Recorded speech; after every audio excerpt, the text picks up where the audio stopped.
Mtazamaji wangu wa Facebook na YouTube, nimekukaribisha katika mafundisho ya leo ambao tunaenda kujifundisha kuhusu majaribu ya Yesu jangwani. Kwa majina naitwa Pastor Maureen Nyamusi na nimekukaribisha tukaweze kujifundisha.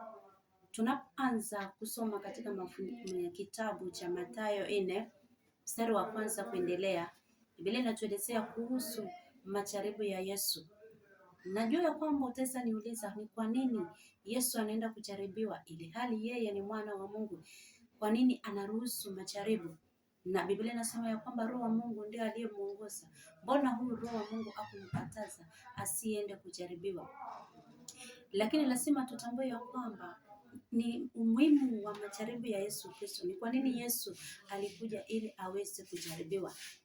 Tazama, Mungu anapomuumba mwanadamu na akamweka katika shamba la Edeni, aliweza kumpa masharti, akampa sheria, na yule mwanadamu ambaye ni Adamu aliweza kushawishiwa na shetani akakula lile tunda ambalo Mungu alikuwa amemwagiza asikule.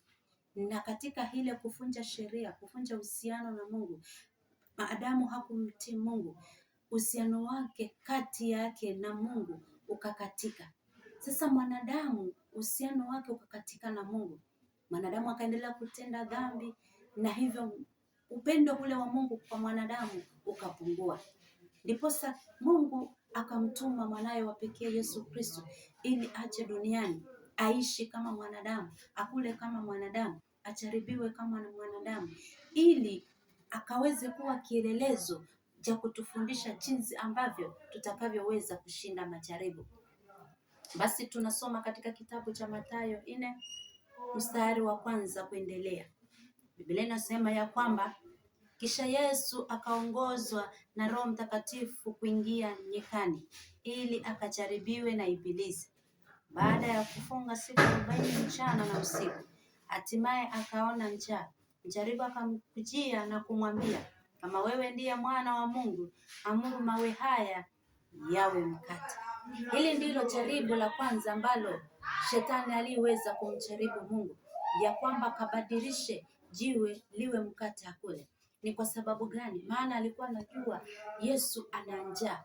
Kwa hivyo shetani uletea mtu jaribu wakati anajua kile kitu ambacho unapitia. Hapo ndio shetani analeta jaribu, maana alijua ya kwamba ataweza mshawishi Kristo, kwa sababu Yesu alikuwa amekaa siku 40 hajakula hajakunywa. Sasa akajua ya kwamba ataweza kumshawishi kama vile alivyomshawishi Adamu hapo mwanzo. Lakini Yesu hapa anamwambia ya kwamba imeandikwa, mwanadamu hataishi kwa mkate tu, ila lazima aishi kwa neno ambalo linatoka katika kinywa cha Mungu. Bwana wetu Yesu apewe sifa. Yesu Kristo anamjibu kutoka kwa Biblia. Unaposoma katika kitabu cha Kumbukumbu la Torati 8 mstari wa 3, unapata ya kwamba wana wa Israeli walikuwa wakililia mana kutoka mbinguni. Mungu anawapatia chakula kutoka mbinguni ambapo ni mana, lakini ilifika mpaka Musa anamwambia ya kwamba mwanadamu hataishi kwa mkate tu, ila ni lazima aishi katika neno la Mungu. Lazima aishi katika neno ambalo linatoka katika kinywa cha Mungu. Kwa hivyo maneno ambayo Mungu anatunenea, kinywa cha Mungu ndicho kitakacho kutuwezesha kuishi. Yaani neno la Mungu ndilo kitakalo tufanya tuishi. Yesu Kristo anakuja kama mana, kama vile wana wa Israeli walikuwa wakilishwa mana jangwani. Sasa Kristo amekuja ili kuwa kielelezo, ili kuwa mkate. Yeye ndiye mkate, yeye ndiye chakula. Yaani akiwa ndani yako, maisha yako yatakuwa rahisi. Akiwa ndani yako utaweza shinda majaribu, ama utaweza shinda mwovu shetani. Kwa hivyo tunaona Kristo akilitoa ile neno katika kile kitabu cha Kumbukumbu la Torati 8:3 ya kwamba mwanadamu hataishi kwa neno tu, kwa mkate tu, lazima aishi katika neno ambalo linatoka kwa kinywa cha Mungu. Jaribu la kwanza Yesu analishinda. Shetani tena akamjaribu katika jaribu la pili. Ndipo Ibilisi akamchukua Yesu mpaka mji mtakatifu Yerusalemu na kumweka juu ya mnara mrefu mwembamba wa hekalu. Akamwambia, kama wewe ndiye mwana wa Mungu, jitupe chini, kwa kuwa imeandikwa, atakuagizia malaika zake, nao watakuchukua mikononi mwao, ili usije ukachukua miguu wako kwenye jiwe. Bwana Yesu asifiwe sana. Jaribu la pili, angalia, shetani anampeleka Yesu katika ghorofa ya juu na anamwambia ya kwamba akijirusha chini, imeandikwa atakuchukua malaika wake wataweza kumwokoa. Tazama, shetani huwa anajua kupekua vifungo vya Biblia. Shetani anajua kutafuta andiko la Biblia na analileta mbele yako, anakujaribu nao, maana anajua ya kwamba atakushawishi nalo na wewe utaweza kuona kana kwamba ni Mungu amenena. Tazama hapa, anamshawishi Kristo kuwa imeandikwa malaika wataweza muokoa, malaika wataweza mshikilia. Kwa hivyo shetani analitumianga neno la Mungu. Usifikiri shetani hajui neno, yeye hutumia neno. Wakati mwingine utaweza tumia neno, kumbe ni mawazo ya shetani. Kumbe shetani anakushawishi na unajifariji tu na neno la Mungu. Kumbe ni shetani anakushawishi, kama vile anamshawishi Yesu ili akaweze kumjaribu. Lakini Yesu Kristo anamwambia hivi. Yesu akamjibu, pia imeandikwa, usimjaribu Bwana Mungu wako. Bwana Yesu asifiwe. Bwana Yesu anajua Biblia. Alikuwa analijua neno la Mungu sana. Kunazo sheria ambazo wana wa Israeli walipewa ya kwamba wasiweze kumjaribu Mungu. Kisoma katika kitabu cha Kumbukumbu la Torati 6 mstari wa 16. Biblia inasema ya kwamba usimjaribu Bwana Mungu wako, maana hizi ni sheria wana wa Israeli walipewa. Lakini unapata Mkristo wa sahihi anakuwa anamjaribu Mungu. Yeye hufanya dhambi makusudi akisema ya kwamba Mungu atamuokoa. Unajua kabisa ya kwamba ule mto umefurika maji, ile daraja haibitiki, lakini unaipita makusudi ukisema ya kwamba Mungu atakuokoa. Hili ni jambo ambalo watu umjaribu Mungu. Watu hufanya dhambi wakisema ya kwamba Mungu atawaokoa, Mungu atawasaidia, Mungu atawaepusha. Unapata kama mlevi anaendesha hata gari akiwa ni mlevi, anasema ya kwamba Mungu atamprotect, Mungu atamlinda afike salama, ihali anajua ya kwamba amelewa kabisa. Kwa hivyo ni mambo ambayo tunayofanya kumjaribu Mungu. Na Yesu anatuambia ya kwamba yeye anamwambia shetani, imeandikwa usimjaribu Mungu. Ni mangapi ambapo wewe unafanya makusudi na ukisema ya kwamba Mungu atakulinda, Mungu atakuepusha? Jua ya kwamba hili ni jaribu ambao unamjaribu Mungu. Jaribu la tatu ambalo shetani alimletea Mungu, alimjaribu Yesu. Biblia inasema kwa mara nyingine Ibilisi akamchukua Yesu mpaka kwenye kilele cha mlima mrefu na kumuonyesha falme zote za dunia na fahari zake. Kisha akamwambia, nitakupa hivi vyote kama ukinisujudia na kuniabudu.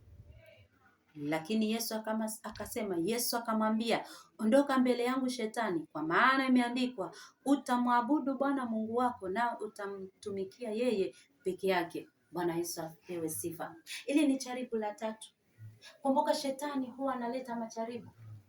Yeye unaposhinda lile la kwanza, akiona lile la kwanza umemshinda, yeye huleta jaribu lingine la pili. Akiona lile la pili umeshinda, yeye tena analeta jaribu la tatu. Kwa hivyo usifikiri kuwa shetani amelala. Shetani yuko mbioni kila wakati kukutafuta, kukuletea majaribu.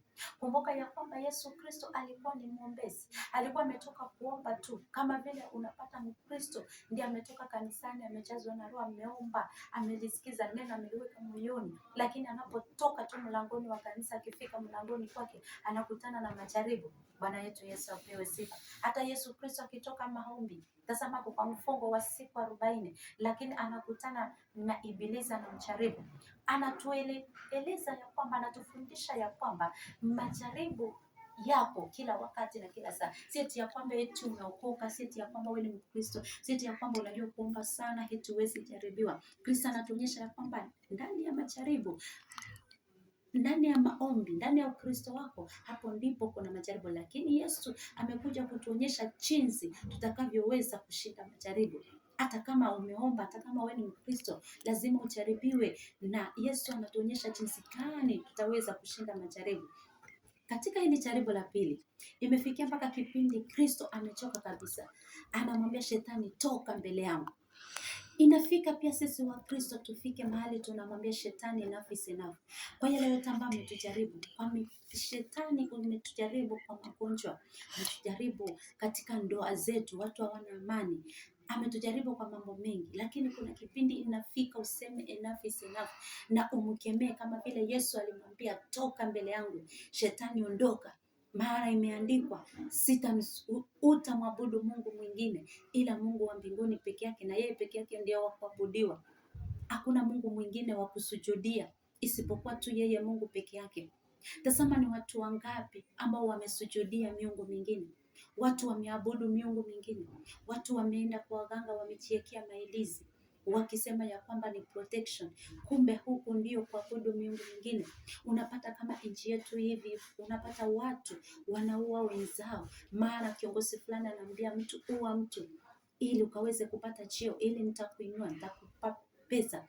Tazama, shetani anamuonyesha Kristo mali ya dunia, anamuonyesha fedha, anamuonyesha kila kitu, na hii anapomuonyesha, anadhani Kristo ataweza kufikiria ili amwache Mungu akaweze kuabudu ile miungu.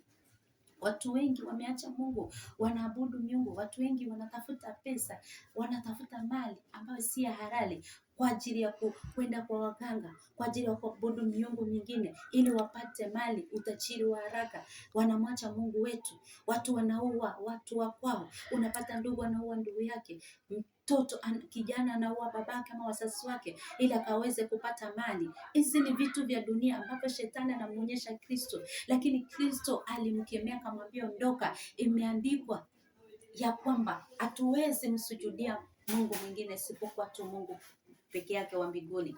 Tupate wapi wa Kristo ambao watasema ya kwamba tumwabudu tu Mungu peke yake, kama vile Yesu Kristo ametuonyesha.